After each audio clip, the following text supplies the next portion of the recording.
Salom do'stlar. Sizlar bilan doktor Oybek. Bugun ko'pchilik ota-onalarni qiziqtirib kelayotgan bolalar uchun elektronik tish shotkalaridan qaysi yoshdan boshlab foydalansam bo'ladi yoki elektronik tish shotkalarini xarid qilishimda nimalarga e'tibor berishligim kerak? Foydali taraflari, kamchiliklari, qaysi holatlarda ishlatish mumkin va qaysi holatlarda ishlatish mumkin emas degan savollarga birgalikda javob qidiramiz. Bo'lmasa boshladik.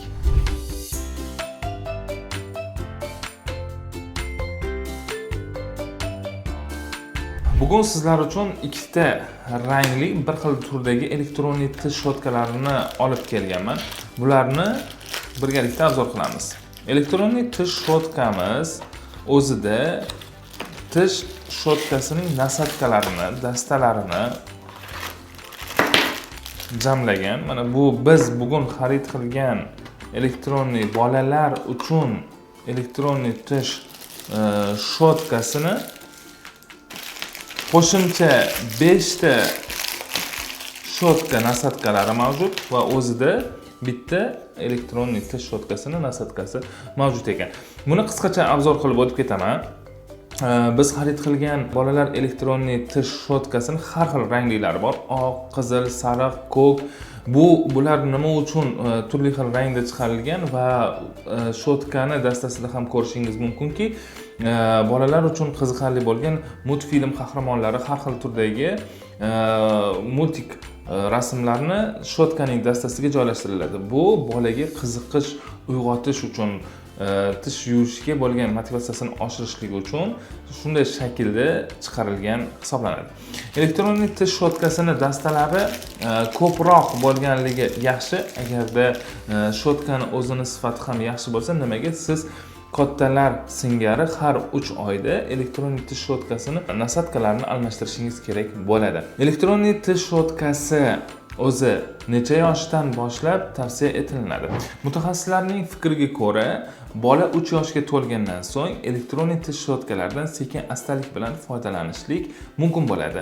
Lekin unutmaslik kerakki, bu yoshda bolalarda milklari va tish emalari nozik bo'ladi. Ana shuning uchun ota-onaning nazorati ostida elektronik tish shotkasini shotkalari yumshoq holatida tish shotkadan sekin-astalikdan foydalanishlik tavsiya etiladi.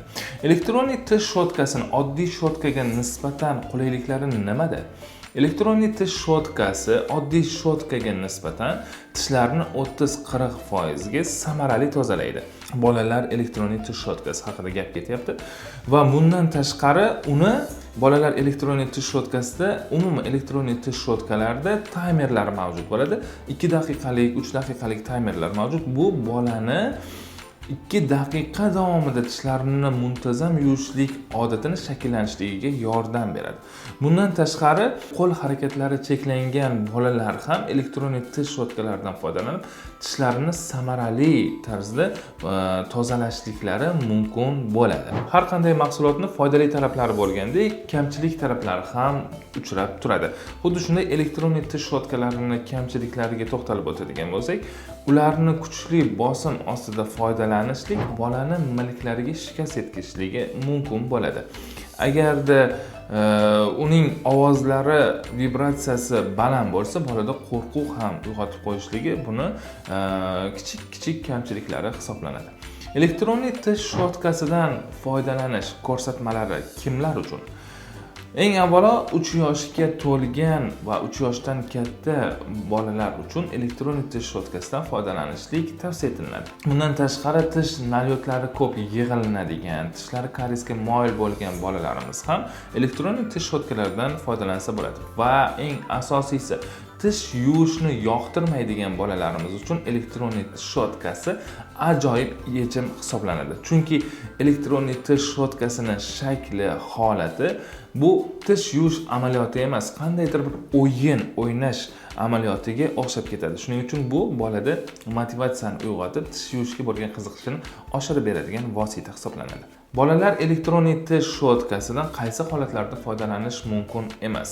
Eng avvalo, bolada tishlarida yoki milklarida qandaydir kasallik kechayotgan bo'lsa, milk qonuvchan bo'lsa yoki yallig'langan bo'lsa, milklari shamollash holatidagi bolalarga vaqtinchalik foydalanmaslik tavsiya etiladi.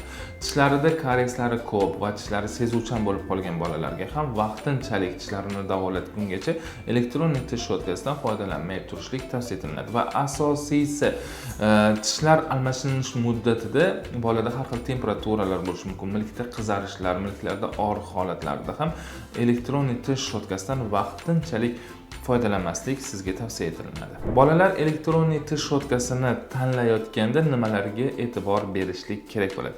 Eng birinchi navbatda elektronnik tish shotkasini ishchi qismi, bosh qismi 2 sm dan katta bo'lmasligi kerak, kichik bo'lishlik kerak bo'ladi, chunki bolalarning og'iz bo'shlig'i kichik bo'lganligi uchun shotka erkin harakat qilishlik kerak bo'ladi. Ana shu holatdagina tishlarimizni samarali tozalashligi mumkin bo'ladi. Ikkinchi navbatda tish shotkamizni shotkalari va tuklari yumshoq, mayin bo'lishi kerak, soft yoki ultra soft bo'lishi kerak, chunki bolalarning milklari va tish emallari kattalarnikiga nisbatan nozikroq bo'ladi. Ana shu holatda yumshoq shotkalar samarali, bezarar tozalashlikka xizmat qiladi.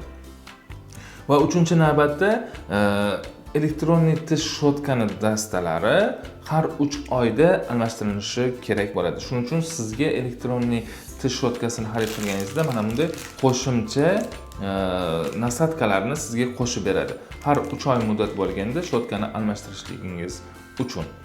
Va bolalar elektronik tish shotkasini tanlayotganda mana ko'rayotgan bo'lsangiz, bu burilib turib chiqayapti. Mana bunday kattalarnikida bu tortsangiz chiqib ketadi. Yosh bolalarnikida bu yaxshi qotirilishi kerak bo'ladi. Chunki to'g'ri, nasatkasi uzun bo'lishligi mumkin yoki kalta bo'lishligi mumkin. Ana shu holatlarda bolani yutib yubormasligiga ham ahamiyat berish kerak bo'ladi. Bolalarga tish yuvish odatini shakllantirishlik uchun sizga qo'shimcha tavsiyalarni berib o'tmoqchiman. Eng avvalo, tishlarni kattalar, ota-onalar tishlar yuvishga kirayotganda farzandingizni ham o'zingiz bilan qo'shib olib kirib tishlarini birgalikda tozalasangiz, bolada yoshlikdan tishlarini tozalashga bo'lgan odatini birgalikda shakllantirasiz. Bundan tashqari, tishlarni yuvish jarayonida 2 daqiqalik yoki 3 daqiqalik qiziqarli, bolaga qiziq bo'lgan musiqalarni qo'yib qo'ysangiz bo'ladi. Bu bolada 2 daqiqa davomida tishlarini tozalashlik odatini shakllantirib beradi. Bundan tashqari, yana bolaga har tish yuvganda qandaydir bonuslarni tashkil etsangiz bo'ladi. Yulduzcha, mana bugun tishingizni yuvdingiz, bugun yana bitta yulduzchani qo'lga kiritdingiz. Agar bir oy davomida shuni davom ettirsak, sizga mana bu o'yinchoqni olib beraman deb bolani tish yuvishga qiziqtirishligingiz va unda yaxshi tish yuvish gigiyenasiga amal qilish odatini shakllantirib borishligingiz mumkin bo'ladi. Bolalar elektronik tish shotkalari yoki kattalarning elektronik tish shotkalari va shunga o'xshash mahsulotlarni qayerdan topsam bo'ladi degan savolga Gera Smile Telegram kanalimizga obuna bo'ling. U yerda biz mahsulotlarni taqdim etib boramiz. U yerdan siz mahsulotlarni tanlashingiz, buyurtma berishligingiz mumkin bo'ladi. Biz esa sizga yetkazib beramiz. Ma'lumotlarimiz siz uchun foydali bo'lgan bo'lsa, like tugmachasini bosishlikni unutmang va keyingi videolarimizni kuzatishlikni sizga tavsiya etaman, chunki biz keyingi videolarda aynan bolalar uchun qaysi turdagi tish pastalaridan foydalanish kerak va ularni tanlashda nimalarga e'tibor berishlik haqida ma'lumot berib o'tamiz. Bizni kuzatishda davom eting. Salomat bo'ling.